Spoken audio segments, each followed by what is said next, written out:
हमें सचमुच मम्मी की आवाज आएगी। हाँ चुटकी बेटा। और वो सब कुछ अच्छा कर देंगी। हाँ बेटा, सब कुछ अच्छा हो जाएगा। सुनीता, तुम यही हो ना?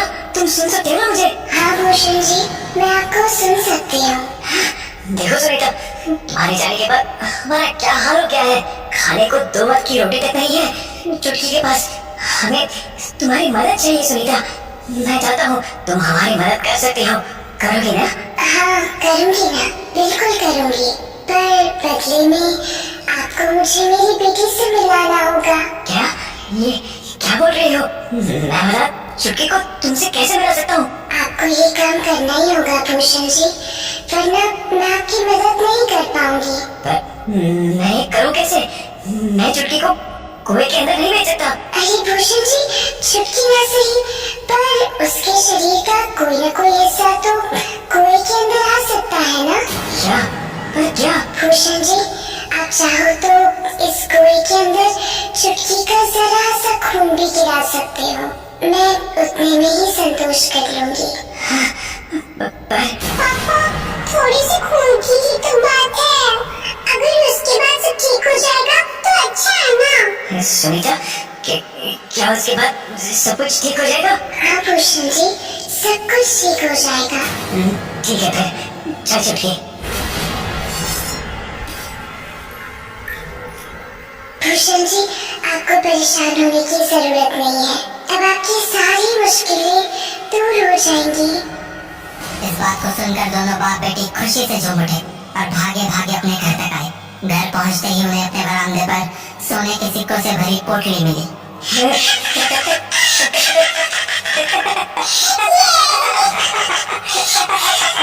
उस कुएं की आत्मा ने उनकी मुराद तो पूरी कर दी थी, पर उन्हें ये नहीं पता था कि इसके बदले में वो उनसे क्या क्या लेने वाली थी।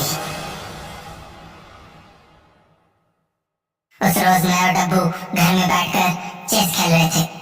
क्या हुआ कुंदन, चाल समझ नहीं आई क्या? अरे तो 2 मिनट रुक तो सही, देख तेरा क्या हाल करता हूँ। तभी हमारे घर परी आई। अरे परी, तू यहाँ? तुझे तो घर पर कुछ काम था ना? हाँ वो छोड़, तू मुझे देख, लग रही हो ना मैं सुंदर? हाँ, पर तू नए कपड़े लेने शहर कब गई? अरे अब मुझे नए कपड़ों के लिए शहर जाने की जरूरत नहीं पड़ेगी। क्या मतलब? बस यूँ समझ ले कि मुझे ऐसी तरकीब पता चल गई है जिससे मैं जितनी चाहूँ उतनी सुंदर बन सकती हूँ। कैसी तरकीब? हाँ हाँ, हमें भी बताऊंगी, पर अभी नहीं, बाद में। अच्छा चल, मैं चलती हूँ। अरे परी रुक तो। उस रोज तो परी घर चली गई, पर कुछ हफ्तों बाद एक शाम डब्बू मेरे घर आया। कुंदन, डब्बू, क्या हुआ? यार परी घर का दरवाजा नहीं खोल रही है, पता नहीं उसे क्या हो गया है। अच्छा चल देख के आते हैं। तो उसके बाद हम लोग परी के घर पहुंचे। परी ने वैसे तो खुद को अपने कमरे में बंद कर रखा था, पर बहुत मनाने के बाद उसने दरवाजा खोल दिया और परी की हालत देखकर हमारे होश उड़ गए। परी मानो सूख सी गई थी और उसके पूरे शरीर पर लाल दाने हो गए थे, और तो और जगह जगह की चमड़ी भी काली पड़ गई थी। परी, ये क्या हुआ तुझे? हाँ, और तेरे शरीर में ये दाने कैसे? कुंदन, डब्बू, मैं बहुत बड़ी मुसीबत में फंस चुकी हूँ। मुसीबत? कैसी मुसीबत? दरअसल कुछ दिनों पहले मुझे किसी ने बरगद वाले पेड़ के बारे में बताया था। बरगद वाला पेड़? वो जिसमें छेद है? आओ वही। किसी ने मुझसे कहा कि उस पेड़ से आवाज आती है और वहाँ जाकर हम उन लोगों से बात कर सकते हैं जो इस दुनिया में नहीं है और जिन्हें हम बहुत याद करते हैं। और तो और क्या? और तो और वो पेड़ हमारी कोई भी इच्छा पूरी कर देता है।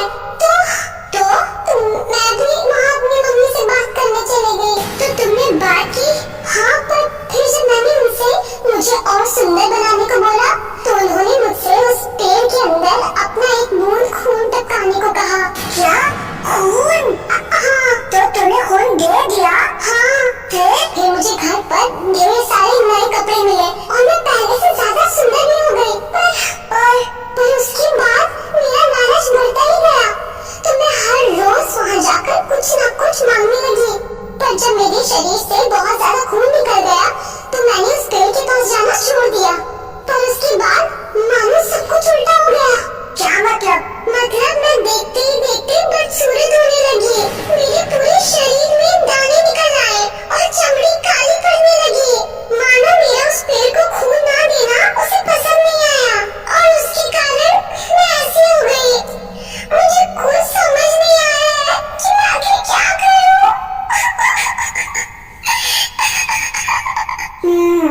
सकती हैं।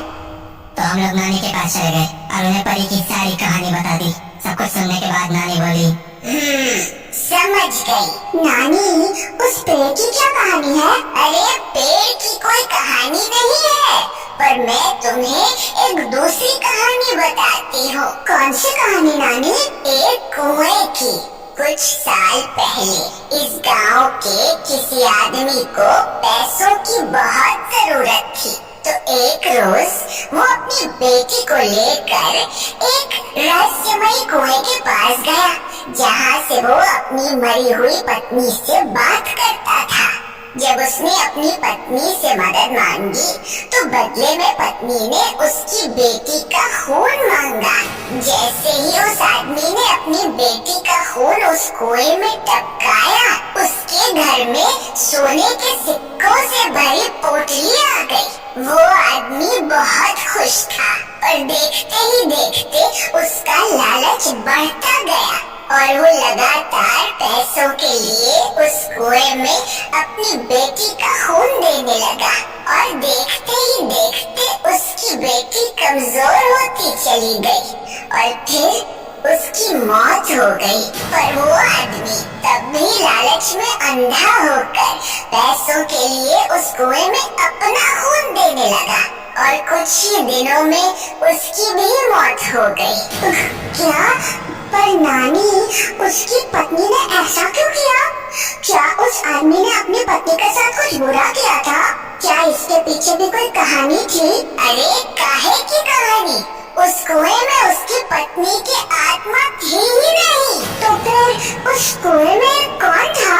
दरअसल उस कुएं के अंदर जो भी शैतानी शक्ति थी, वो लोगों को लुभाने के लिए उनसे उनके चाहने वालों की आवाज में बात करती थी और उन्हें अपने छल में फंसाकर अपना खून देने पर मजबूर करती थी। तो नानी, क्या वो बुरी शक्ति निशिदा थी?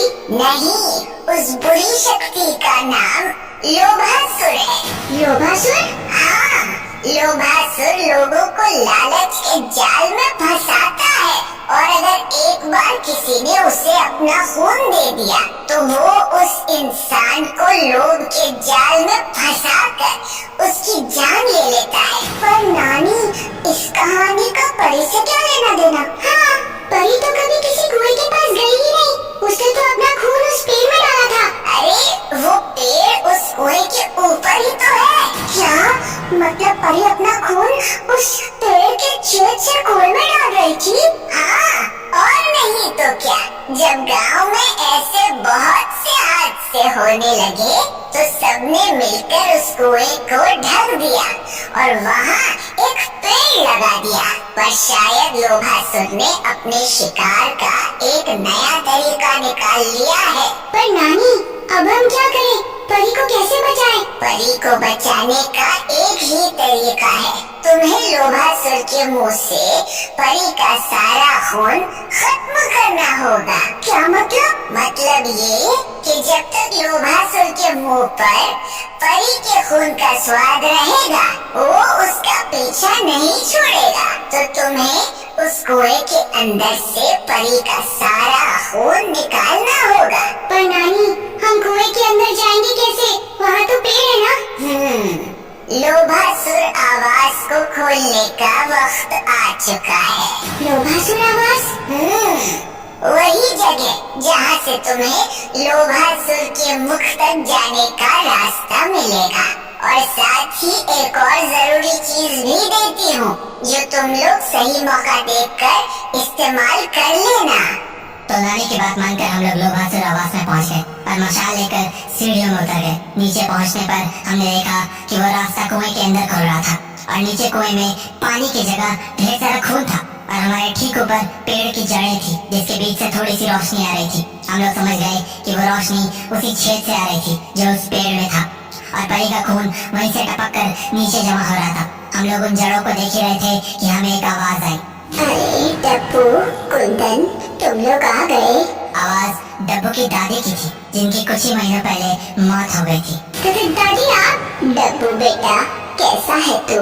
मैं अच्छा हूँ दादी। बेटा, तुझे मेरी याद नहीं आती? मुझसे मिलने का मन नहीं करता। अब हाँ दादी, करता है ना, तो बेटा आके मिल लेना मुझसे, फिर मैं तुझे नया क्रिकेट बैट दिलाऊंगी। क्या सच्ची?